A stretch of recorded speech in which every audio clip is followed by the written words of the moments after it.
उनका हेलीकॉप्टर गिरा। अब 2025 में भारत ने पाकिस्तान के अंदर मिसाइल्स फेंकी हैं और प्रॉपर्ली पाकिस्तान की सिटीज़ पे मिसाइल्स फेंकी हैं, और पाकिस्तान ने भी भारत के जो है वो सिटीज़ पे मिसाइल्स फेंकी हैं, जिसमें भारत की बहुत सारी जो है वो तनसीबात को नुकसान पहुंचा है। उनके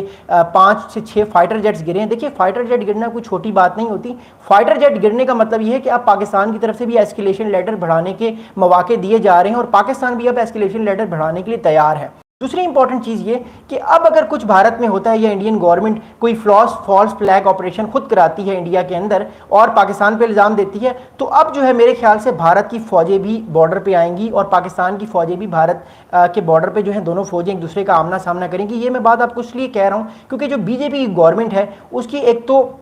प्राइम मिनिस्टर मोदी पे प्रेशर बहुत है। लोग बार बार ये सवाल कर रहे हैं कि जवाब दें कि आपको जो नुकसान पहुंचा है, जो आपके इतने सारे फाइटर जेट्स गिरे हैं, वो फाइटर जेट्स गिरने की आप हमें वजह बताएं, क्यों वो फाइटर जेट्स गिरे हैं, आपकी जो कैपेबिलिटी है वो क्या है। कल जब गौरव गोगोई साहब ने सवाल पूछा सीडीएस साहब से, जो चौहान साहब हैं, कि सीडीएस साहब आप ये बताएं कि आपकी जो तैयारे हैं वो पाकिस्तान के अंदर क्यों नहीं जा सके, क्यों पाकिस्तान की एयर स्पेस को वायलेट नहीं कर सके और अंदर जाके अटैक नहीं कर सके, जिस तरह 19 में उन्होंने एटलीस्ट पाकिस्तान की एयर स्पेस में तो वो आए थे। उसकी वजह ये मैंने आपको बताई थी कि टेक्निकली इंडिया की जो एयरफोर्स पाकिस्तान के अंदर नहीं आ सकती, क्योंकि इंडिया की एयरफोर्स को ये पता है कि जो पाकिस्तान का इस टाइम जो इलेक्ट्रॉनिक वॉरफेयर का सिस्टम है, जो पाकिस्तान के पास अवैक्स है और पाकिस्तान का जो एक तरह से रिडार सिस्टम है वो इतना तगड़ा है कि अगर भारतीय जो एयर फाइटर जेट्स हैं वो पाकिस्तान के अंदर आके अटैक करते हैं तो होगा ये कि भारत के जो अपने फाइटर जेट्स हैं वो गिर जाएंगे और इंडिया को और ज़्यादा एम्बेरसमेंट होगी, जो अभिनंदन के टाइम पे 2019 में हुई। That's also very important thing, जिस वजह से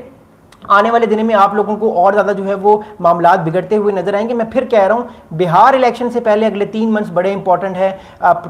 प्राइम मिनिस्टर मोदी जो है वो हर वो मुमकिन कोशिश करेंगे कि वो अपने आप को गवर्नमेंट में रखें, किसी तरह उनको किसी की कुर्बानी ना देनी पड़ जाए, क्योंकि देखिए अगर राजनाथ सिंह को भी वो निकाल देते हैं इस ब्लंडर के बाद जो उन्होंने किया है मई में, इस ब्लंडर के बाद अगर राजनाथ सिंह भी निकल जाते हैं तो ऑब्वियसली राजनाथ सिंह जो है वो खुलेआम जो है ऐसी बातें करना शुरू हो जाएंगे जो कि मोदी साहब के खिलाफ होगी, क्योंकि कोई भी नहीं चाहता कि उसकी जो है वो गवर्नमेंट गिरे। So these things are gonna be very very जो है important, these things are gonna be very very crucial for upcoming India Pakistan relationship. और पाकिस्तान भी रेडी है। देखिए पाकिस्तान ने जो मैसेजिंग दे रहा है ना इस टाइम अमेरिका को, पाकिस्तान और अमेरिका के जो रिलेशनशिप बेहतर हो रहे हैं, इसके पीछे पाकिस्तान को अमेरिका F-16 तैयारों की भी जरूर बात कर रहा होगा। तभी पाकिस्तान ने देखिए फिलहाल अभी रोक दी है कि पाकिस्तान J-35A नहीं ले रहा चाइना से, तो इसका मतलब है पाकिस्तान अपनी एयरफोर्स को ऑलरेडी बड़ा तगड़ा कर रहा है और आने वाले दिनों में तगड़ा करेगा। मैंने आपसे कुछ दिनों पहले एक बात की थी कि जो भारत की एयरफोर्स है वो श्रिंक कर रही है, यानी 2035 तक पाकिस्तान और भारत के एयर फाइटर जेट्स जो है वो तकरीबन उनकी जो है वो तादाद सेम होगी। अभी भारत के पास जो फाइटर जेट्स हैं उनकी तादाद 550 है,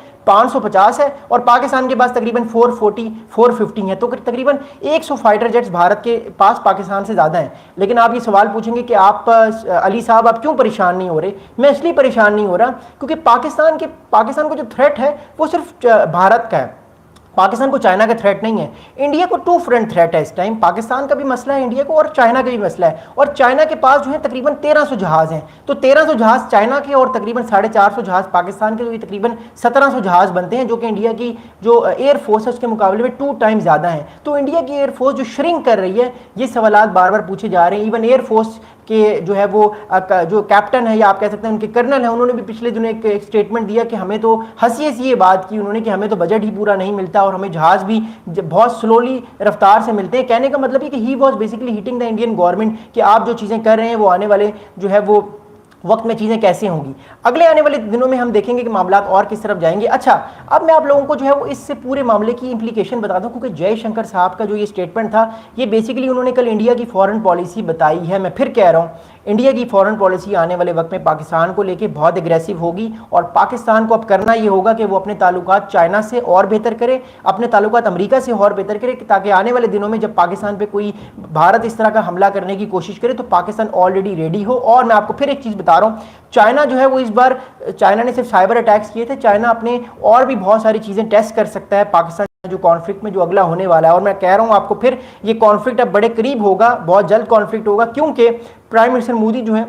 वो कुछ भी कर गुजरने की जो है वो कोशिश करेंगे। बिकॉज जब अल्ट्रा नेशनलिज्म किसी भी नेशन में, खासतौर पे किसी भी नेशन, तो मैं नहीं कहूँगा इंडिया की, मैं आवाम की बात नहीं कर रहा, मैं इंडिया के इदारे की बात कर रहा हूँ, स्पेशली बीजेपी की बात कर रहा हूँ, कि जब बीजेपी जो है वो अल्ट्रा नेशनलिज्म लोगों में लाएगी, मीडिया जो है बहुत ज़्यादा प्रो मोदी या गोदी मीडिया का नैरेटिव लेकर चलेगा, तो ऑब्वियसली